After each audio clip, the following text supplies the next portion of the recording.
विदुर जी 36 वर्ष की यात्रा करने निकले, किंतु अपने साथ उन्होंने कुछ भी नहीं लिया। जबकि आजकल के लोग यात्रा करने निकलते हैं तो 36 चीजें साथ लेकर चलते हैं। अपनी जरूरत की लंबी लंबी सूची बनाते हैं और उसमें से कोई चीज बाकी न रह जाए, इसके लिए पूरी पूरी कोशिश करते हैं। यात्रा का अर्थ है याति त्राति। इंद्रियों को प्रतिकूल विषयों से हटाकर अनुकूल विषयों में लगा देना ही यात्रा है। तीर्थ यात्रा उसी की सफल होती है जो तीर्थ जैसा ही पवित्र होकर वहां से लौटता है। केवल यात्रा करने से ही पुण्य नहीं हो जाता। कई बार तो मनुष्य यात्रा करते करते पाप की गठरी भी बांध कर लाता है। यात्रा विधि पूर्वक करनी चाहिए। विधि पूर्वक यात्रा करने से ही पुण्य प्राप्त होता है।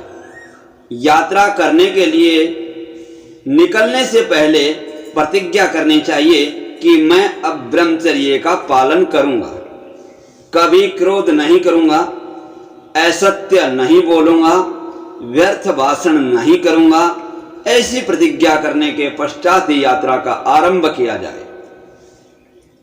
आजकल तो धन संपत्ति बढ़ जाने पर धनिक लोग यात्रा के नाम पर घूमने फिरने निकल पड़ते हैं। इस तरह तो कौवा भी काशी मथुरा का चक्कर लगा लेता होगा। तीर्थों में सच्चे साधु संतों ब्राह्मणों की निंदा करने वालों को तीर्थ यात्रा का पुण्य प्राप्त नहीं हो सकता। साधु संतों के प्रति सद्भाव न हो तो तीर्थ यात्रा विफल रहती है। गुरु शब्द का अपभ्रंश है गौर। कुछ ऐसे भी लोग हैं जो गौर को पत्र लिखकर सूचना देते हैं कि हम इतने व्यक्ति यात्रा के लिए आ रहे हैं, इसलिए भोजन आदि की व्यवस्था कर देना। तीर्थ के गौर आपके नौकर नहीं हैं। तीर्थ स्थान में विधि पूर्वक स्नान करना चाहिए। वहां कुल्ले करना और साबुन लगाकर नहीं नहाना चाहिए। महाप्रभु जी दुख से कहते हैं कि अतिशय विलासी और पापी लोग तीर्थ स्थान की ओर जाने लगे और वहां रहने भी लगे। यही कारण है कि तीर्थ स्थानों की महिमा लुप्त होने लगी है। जब विदुर जी यात्रा करने गए तो साथ में क्या ले गए थे? कुछ नहीं, केवल कौरवों का पुण्य ही साथ में ले गए थे। स निर्गत है कौरव पुण्य लब्धो। कौरवों का पुण्य साथ ले गए क्योंकि उन्होंने विदुर जी का अपमान किया था, निंदा की थी। तुम्हारी कोई निंदा करे, अपमान करे और तुम उसे सह लोगे तो तुम्हारा पाप उस निंदक के पास जाएगा और उसका पुण्य तुम्हें मिलेगा।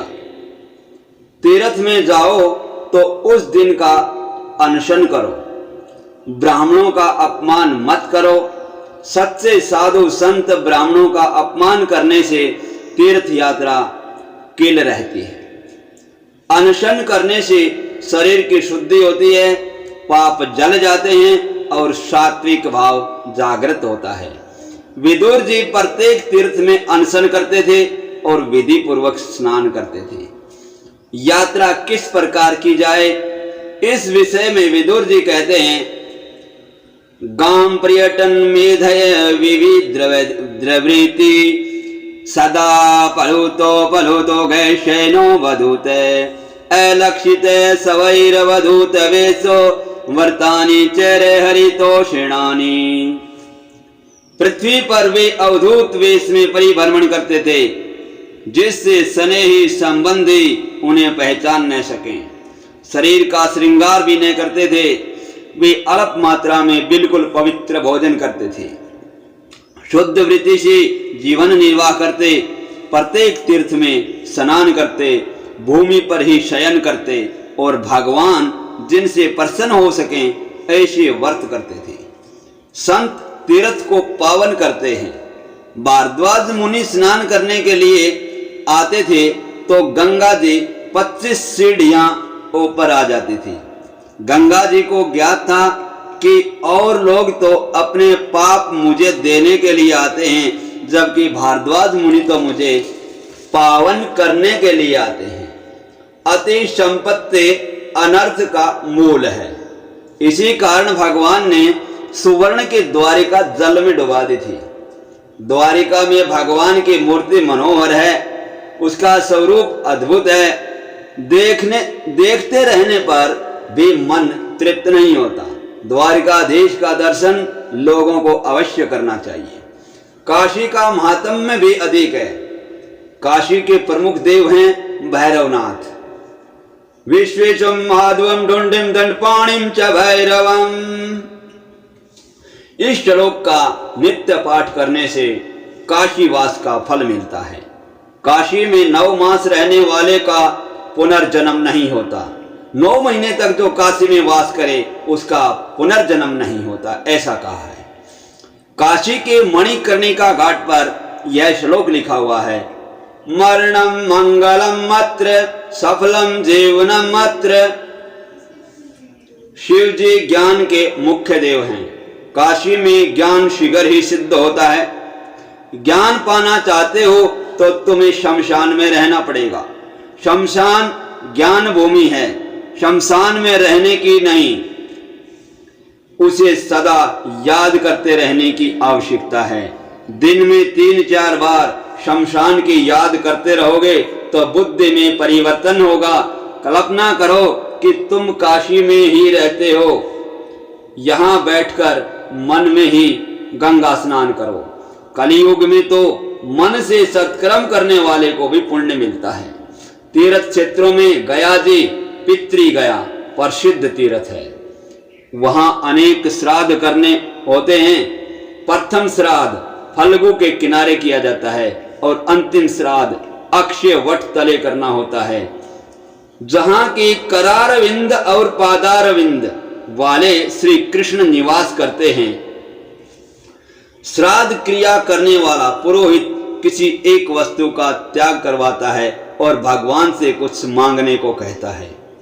पहले कुछ त्याग किया जाए, फिर उसके बाद ही कुछ मांगा जाए। जो भगवान के लिए कुछ त्याग कर सकता है उसे ही उनसे मांगने का अधिकार मिलता है।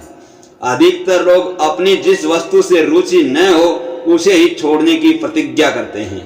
खाने पीने की सामान्य चीज छोड़ने की प्रतिज्ञा अधिकतर लोग करते हैं, किंतु इस तरह साग सब्जी या फल आदि के त्याग से कोई लाभ नहीं होगा।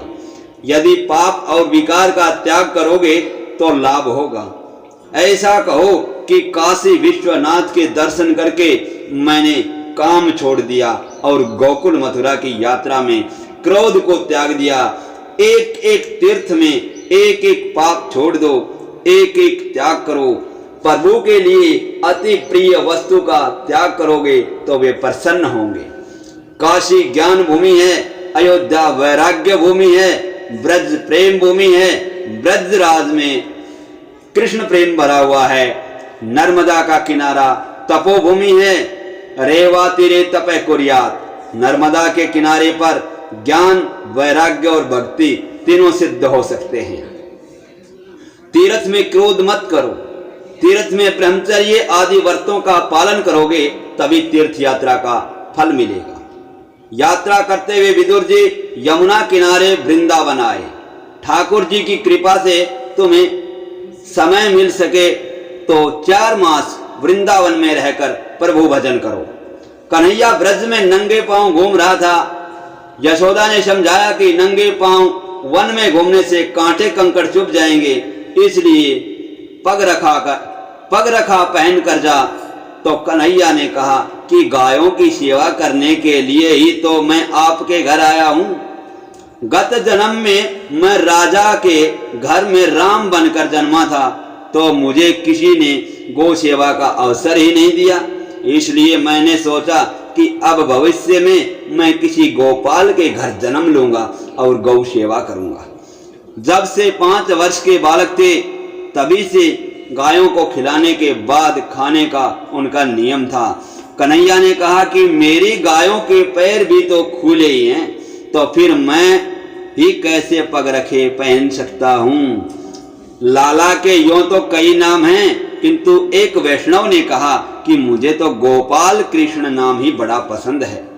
कृष्ण ब्रज में खुले पांव फिरते हैं, अतः ब्रज रज अति पावन है। द्वारिका में तो राजा थे, अतः खुले पांव घूम नहीं सकते थे। विदुर जी ब्रज के कृष्ण रमण से पवित्र रज में लौटते हैं। रमण रेती में गोपियों की भी चरण रज है। विदुर जी कृष्ण की मंगलमय लीलाओं का चिंतन करते हैं। यमुना के किनारे लौकिक बातें करना पाप है। यह भूमि अतिशय पवित्र है। श्री कृष्ण यहाँ गाय चराने आते थे। ब्रज की लीला नित्य है। भागवत के प्रमुख टीकाकार श्रीधर स्वामी ने कहा है कि भगवान का नाम लीला स्वरूप धाम परिकर नित्य है। आज भी भगवान श्री कृष्ण ब्रज में प्रतिदिन लीला करते हैं। भगवान कहते हैं कि जगत के किसी भी स्त्री पुरुष जड़ चेतन वस्तु में आनंद नहीं है तो मेरे पास आओ, मैं ही आनंद स्वरूप हूँ। श्री कृष्ण आनंद स्वरूप हैं। विदुर जी ने अनुभव किया कि श्री कृष्ण गायों को लेकर यमुना के किनारे आए हैं। वह कदम्ब का वृक्ष है। वैष्णव इसे टेर कदम्ब कहते हैं। कदम्ब पर झूलते हुए श्री कृष्ण बंसी बजाते हैं और अपनी प्यारी गायों को बुलाते हैं कि हे गंगे, हे गोदावरी आओ। विदुर जी की ऐसी भावना थी कि वे लीला को प्रत्यक्ष देखें, अतः उन्हें यह सब अनुभव हुआ। गायों के बीच खड़े हुए गोपाल कृष्ण का ध्यान करो। ऐसे कृष्ण का ध्यान करने से तन्मयता शिखर प्राप्त होती है। इंद्रियों का विवाह परमात्मा के साथ करो, विषयों के साथ नहीं। भगवान का एक नाम है हरिषिकेश। उसका अर्थ है हरिषिक माने इंद्रिय और इश का अर्थ है स्वामी। इंद्रियों के स्वामी श्री कृष्ण हैं। वे 5 इंद्रियां सच्चे पति नहीं हैं। इंद्रियां पति होना चाहती हैं। संसार का कोई भी रूप अब तक आंख देखती रहेगी। जब तक आंख देखती रहेगी तब तक नींद नहीं आती। इसका अर्थ यह है कि रूप आंख का पति नहीं है। विदुर जी सोचते हैं कि मेरी अपेक्षा से ये पशु श्रेष्ठ हैं जो परमात्मा से मिलने के लिए आतुर होकर दौड़ते हैं। गायें भी श्री कृष्ण मिलन के लिए व्याकुल हैं। धिक्कार है मुझे कि अभी तक मुझ में कृष्ण मिलन की तीव्र इच्छा उत्पन्न नहीं हुई है। गायें दौड़ती हैं और मैं पत्थर सा बैठा हुआ हूँ। उसकी आंखें प्रेमाश्रु में गीली हो गई। ऐसा प्रसंग कब आएगा कि मैं भी इन गायों की भांति कृष्ण मिलन के लिए दौड़ लगाऊंगा। वे श्री कृष्ण लीला का चिंतन करते हुए कृष्ण प्रेम में पागल हो गए हैं, अति तन्मय हो रहे हैं। किसी भी तरह जगत को भूल जाओ और प्रभु प्रेम में तन्मय हो जाओ। सभी साधनों का यही रहस्य है। विरह जब अतिशय तीव्र होता है तभी परमात्मा से मिलन होता है। प्रभु उस समय प्रभास में थे। उद्धव को ज्ञान का उपदेश दिया, भागवत धर्म का उपदेश दिया। फिर उद्धव ने बद्रिक आश्रम जाने को कहा तो उद्धव ने कहा कि अकेले जाने में मुझे डर लगता है, आप भी मेरे साथ चलिए। जीव ईश्वर को अपने पास ही रखे तो वह भी कभी भयभीत नहीं होगा। उद्धव को भागवत धर्म का उपदेश मिला, फिर भी उसका मन शांत नहीं हो सका। वह भगवान से कहता है कि मैं अकेला तो कैसे जा सकता हूँ, हम दोनों साथ ही जाएंगे। मात्र निर्गुण ब्रह्म का ज्ञान कुछ अधिक उपयोगी नहीं हो सकता। सगुण ब्रह्म का सहारा लेकर ही निर्गुण ब्रह्म को पहचानना है। श्री कृष्ण ने उद्धव से कहा कि मैं क्षेत्रज्ञ रूप से तेरे साथ ही हूँ, मैं तुझ में समाया हुआ हूँ। मेरा स्मरण करने पर उसी क्षण मैं उपस्थित हो जाऊंगा। तो उद्धव जी ने प्रार्थना की कि बिना किसी आधार के भावना नहीं कर सकता, मुझे कुछ आधार दीजिए। तब श्री कृष्ण ने उसे अपनी चरण पादुका दी। उद्धव ने मान लिया कि अब द्वारिका नाथ मेरे साथ ही हैं। अब मैं अनाथ नहीं हूँ, सनाथ हूँ। मेरी ये पादुकाएं नहीं, प्रत्यक्ष प्रभु ही मेरे साथ हैं। उद्धव जी का प्रभु के प्रति प्रेम इतना प्रगाढ़ था कि भगवान की पादुका में ही प्रभु का दर्शन करते हैं। उन्होंने अपने मस्तक पर पादुकाएं रख ली। मस्तक बुद्धि प्रधान है, इस पर प्रभु को बिठलाने से तुम्हारे मन में कोई विकार नहीं घुसेगा। सुखदेव जी कहते हैं, राजन, उद्धव जी बद्रिक आश्रम जा रहे थे। उनको मार्ग में यमुना जी और ब्रजभूमि के दर्शन हुए। मेरे ठाकुर जी की यही तो लीला है। तीर्थ स्थान में मात्र स्नान करने से मन पूरा शुद्ध नहीं होता, वहां बसे हुए किसी भजनानंदी संत का संग करने से मन और अधिक शुद्ध होता है। उद्धव जी ने सोचा कि मैं यहाँ कुछ दिन रहूंगा और किसी संत का, किसी वैष्णव का सत्संग करूंगा। वे निश्चय करते हैं कि कोई प्रभु का लाडला वैष्णव मिलेगा तभी मैं बोलूंगा, अन्यथा मौन रहूंगा। वृंदावन में अनेक साधु आज भी राधा कृष्ण की गुप्त लीलाओं का दर्शन करते फिरते हैं। यमुना किनारे रमण रेते में विदुर जी बैठे थे। दूर से उद्धव जी ने उन्हें देखकर सोचा कि लगता है कोई वैष्णव बैठा हुआ है और उसी का हृदय कृष्ण प्रेम से भरा हुआ है।